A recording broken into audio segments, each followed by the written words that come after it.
Did Jesus exist? Was he a real person? Did he really have 12 disciples? Did he actually exist as in a real person in history? Well, that's what we're going to find out today.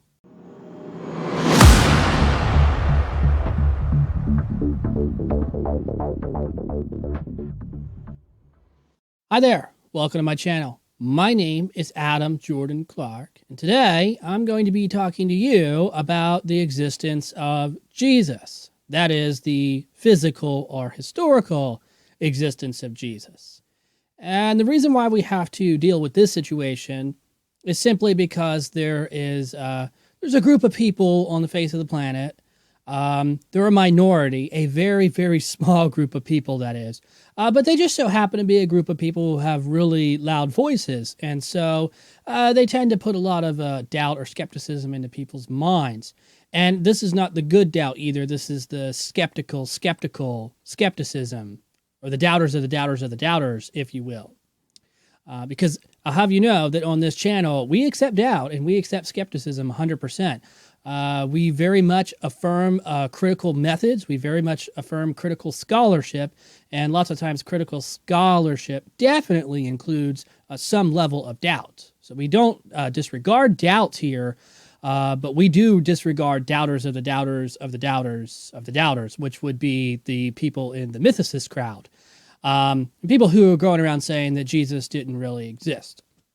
So I don't actually want to deal with those people. I just want to identify them and let you know that they are a group of people. They do exist. There's a couple of people in there that from that group that you might know. Robert Price is one of them. The other one's Richard Carrier.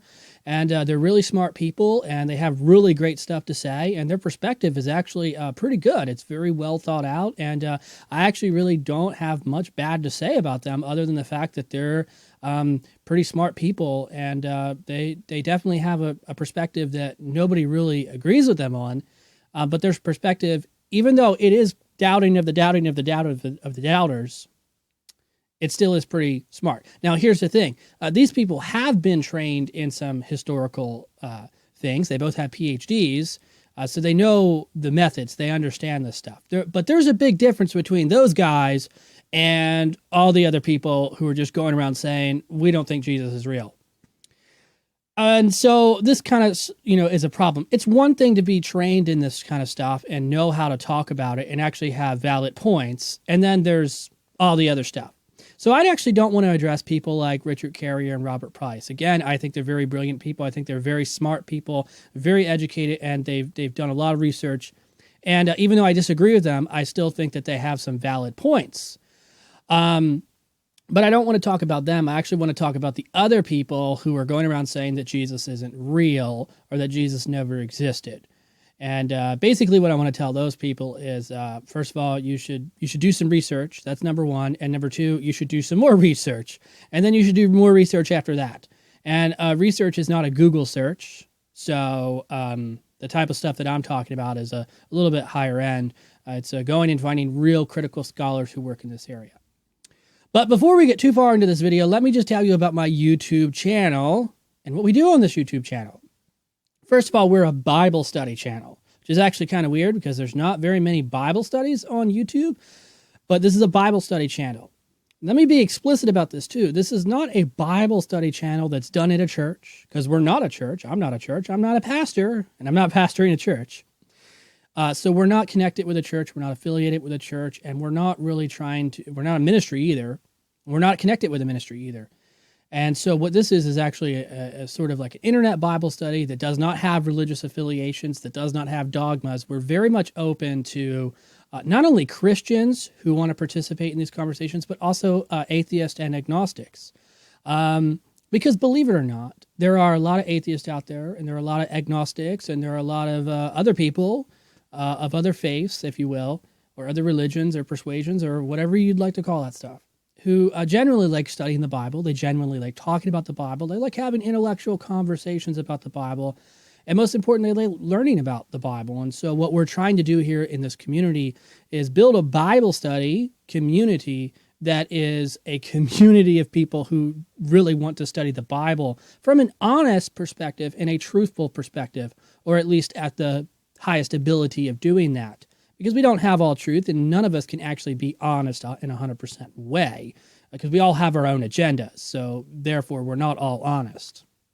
But supposing that we can maintain a level of honesty and a level of truthfulness, that's really what we want to bring together. And we really want to have a lot of respect for different people's opinions, and we want to create a place where people can actually talk about these issues. Because if you are a Christian and you go to church, what you realize is that you have questions and you never get answers to those questions.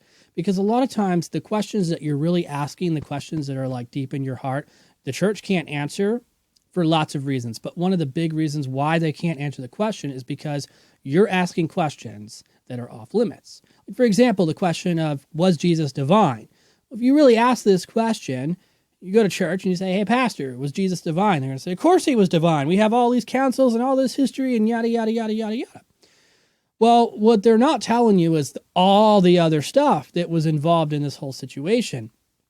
And so you have to ask yourself, what about the other side of the argument? What if the other guy was right? Okay, what if Arianism is right? What exactly was Arianism? And you start asking these questions, and you really start getting a little bit of a different answer. Of course, you got to understand the question that you're asking, was Jesus divine? You're going down a completely different path than what everybody else is. So automatically, you're asking questions that are off limits, and your church won't be able to help you. So what we want to do here is open up the doors to these kinds of questions and create a place where people are able to talk about these kinds of things, because it is on YouTube. And so on one hand, it's very public.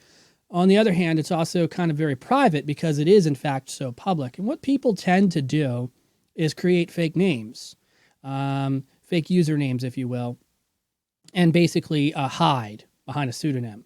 And so they get to, talk about these kinds of things.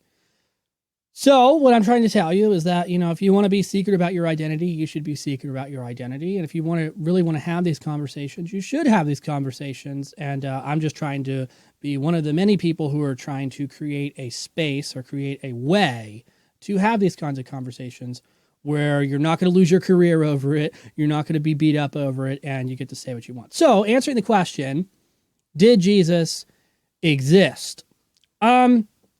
My answer to this question is very simple. Yes, Jesus as a historical person, as a real person, flesh and blood like me and like you. Did that guy exist? Jesus of Nazareth? Yeah, he definitely existed. I'm probably about 99% sure. And almost everybody else, regardless of what religion they are, all scholars pretty much agree with it. The only two people who don't really agree with it are Richard Carrier and Robert Price. And again, just to reiterate, they're smart people, they're educated people, they know their stuff, and they just happen to be oddballs in this area. They don't think he was a real person. So they're a very, very, very small group. I mean, there are atheist scholars who are like, dude, Jesus, of course, it was a real person. Now, understand what this means. Most of the time when Christians hear that Jesus was a real person, they almost instantly connect all the other stuff to it, like his miracles and his teachings and his resurrection and this, that, and the other, and yada, yada, yada, and on and on. Everything that they read in the Gospels, basically, and everything that's taught about him in the New Testament, and everything that's taught about him in the Old Testament, if there is anything taught about him in the Old Testament, all of that stuff gets connected to him when Christians hear this idea that Jesus was a real person. Now, let me be clear about this. When I say that Jesus was a real person, and when every other scholar and historian says that Jesus was a real person, they literally just mean that Jesus of Nazareth, that guy, was a real person. That's it. They're not speaking to his teachings, they're not speaking to his deeds, they're not speaking to his resurrection or crucifixion or miracles or any of that stuff. All of those issues are separate issues, and they have to be handled separately. And what you'll find is that historians vary on this a lot. The resurrection is a very tough issue to deal with historically, because the field is split, so to speak, on the matter. And it's split for lots of different reasons: political reasons, theological reasons, denominations, history, universities and policies and all kinds of stuff. And there's not really a good consensus on it. And there's a lot of propaganda on one side or the other. I mean, dealing with stuff like this gets very bizarre. But at the end of the day, the two facts that we know for certain about humanity in general is that, number one, every single human being who is a real human being is going to die at some point in their life. That's how their life ends, by death. Everybody's going to die. That's fact number one. We know that with 100% certainty. The second thing that we know with 100% certainty is that dead men do not rise from the dead, especially after being dead for 3 days. So this is the fundamental problem with the resurrection. And not only is this a problem for the people who believe in the resurrection, because it is, but it's also a problem for the people who don't believe in the resurrection. Because at the end of the day, it's easy to prove that the disciples affirmed the resurrection. They came to the belief. Now, how they came to the belief, we don't know, but they believed it. But the problem is that their belief doesn't actually prove anything. All it says is that they believed it. It doesn't mean anything. It doesn't tell us a whole lot about his resurrection. And so this has puzzled scholars for a while. Likewise, with the miracles, for example, proving a miracle historically is extremely hard because, number one, we know miracles don't happen. We have 100% certainty of that. And I understand as a religious person, it's very difficult to say these kinds of things because you believe in Jesus and you believe in miracles and you believe in the resurrection. But in terms of history, it's very difficult. You can't historically prove a miracle. And so this is fundamentally the problem. You either have to believe that the miracle happened, which I do, or you don't believe the miracle happened. But either way, it doesn't solve the problem of history because you can't historically prove a miracle. You can only believe a miracle because we know that miracles don't happen. We already know that, so you can't prove something that we don't know. That's one of the big problems with it. So here's the thing. You have Jesus' teachings and his deeds and his miracles and all this other stuff, but they're all separate issues. It has nothing to do with his physical existence.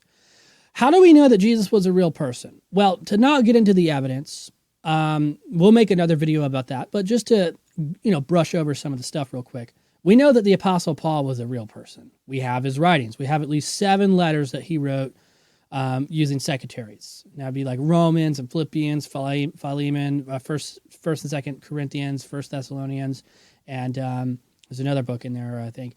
Anyways, we know he wrote some letters. We know Paul was a real person. We have his writings. But in his letters, he talks about Peter as being a real person. He talks about James, the brother of Jesus, as being a real person. And so if Jesus has a brother named James, and Paul, who we know exists, is telling us about James, the brother of Jesus, well, that probably means that Jesus had a brother named James. And if Jesus had a brother, that also means that Jesus must have been a real person. So that's pretty obvious. Peter apparently was a follower of Jesus. So if Paul thought that Peter was real and thought that, that Peter was following Jesus, then you get the point. Paul also met the other disciples. He knew some of the other disciples who also followed Jesus. And this is important to understand because the consistent testimony of the early church, all the New Testament writings that we have from the original followers of Jesus, that be the disciples, they all pointed to Jesus as being their leader, as being the teacher, as being their rabbi. He was the guy that they all followed. They followed his teachings and they followed what he had to believe. And so, you either have to argue that the disciples thought that Jesus was imaginary, or that they thought he was a fake person, or you just have to accept the fact that he was a real person. So that's kind of how you have to do it. We know that the disciples followed Jesus. So if they followed him, who was this Jesus guy? Well, obviously he was a real person.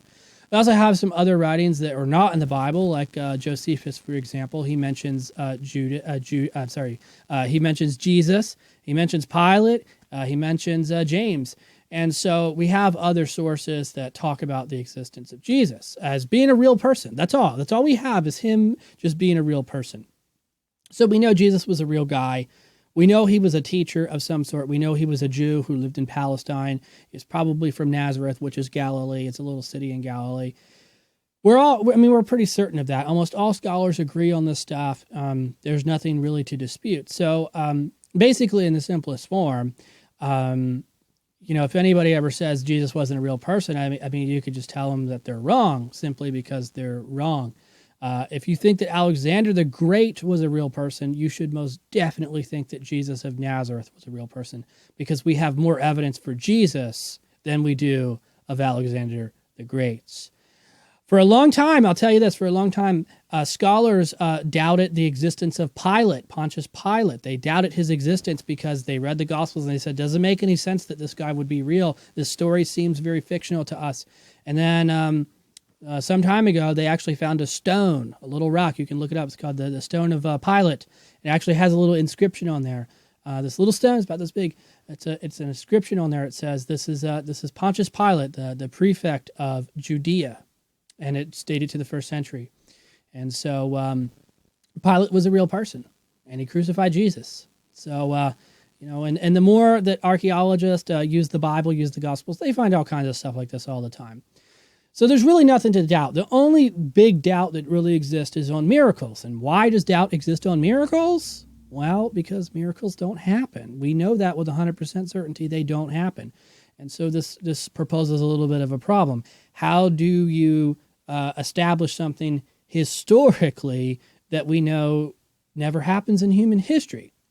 A big problem. We'll make a whole nother video about it some other time because it's a very fascinating conversation. But just know that Jesus was a real person who really existed, really lived in the 1st century, really was from Galilee, really had 12 followers, and one of them betrayed him, and that one who betrayed him was Judas. And then Paul the Apostle, some dude who was never originally part of the movement, came into the movement and said, I'm going to follow this guy, Jesus. And he sparked this mass movement that we now call Christianity. Jesus was a real person, my friends. There's no reason to doubt him. There's no reason to doubt his existence. He was a real person. He really lived. He really existed. And he was a rabbi. He was a teacher. My name is Adam Jordan Clark. And if you like this video, go ahead and give it a thumbs up. Because if you don't like the video, I don't know that you liked it. Comment below if something sparked your attention, or you want to tell me something interesting, or maybe you just want to tell me a really cool story about somebody telling you that Jesus wasn't real, or maybe you believe that Jesus was not real until you watch this video. Tell me a cool story. I'll read it. Don't forget to subscribe to this channel because we publish a brand new video every single day on something interesting about the Bible that you need to know. My name is Adam Jordan Clark, and as always, I will see you in the next video.